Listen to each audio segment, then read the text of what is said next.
Hey y'all, this is my module for vocabulary strategies presentation. The first strategy I'm going to teach about is called Word of the Week. Pretty self-explanatory, but how it works is you can use an outline like the one on the right, focus on one word each week.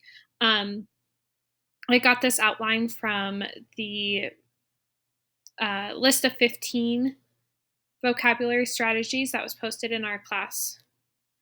The reference is at the end. But I love this outline because it has a lot of different ways to look at the word. So the first day, obviously, you introduce the word, give a definition, part of speech.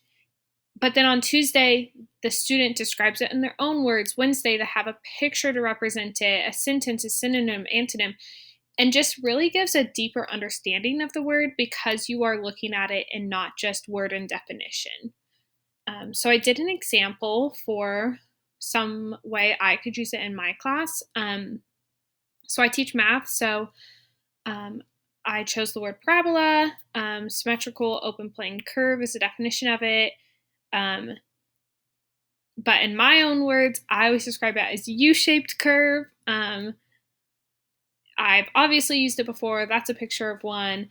That's it used in a sentence, which is also a real world application, which is something I always try to do in math class. Curve, straight line, obviously those are opposites. So this definitely would give my students a deeper understanding of parabola. Also in math class, we typically spend, a week or more on a certain subject or a certain section or chapter. And so we would definitely be spending a week or more on parabolas. So introducing this on Monday and then every day at the beginning of class checking in, having them fill this out as we learn more and more about parabolas. This is totally feasible for a math classroom. So the second strategy I chose is vocabulary Jeopardy. Again, we've all seen Jeopardy, but how it works is you can use a board like the one on the right, and students earn a different number of points by answering different questions about the same word. I use Jeopardy frequently to review, but having students practice vocabulary like this really had not crossed my mind. So I found it very interesting. So again, I filled out an example of kind of what the answers would be. So for the word multiply might be your 1-point word.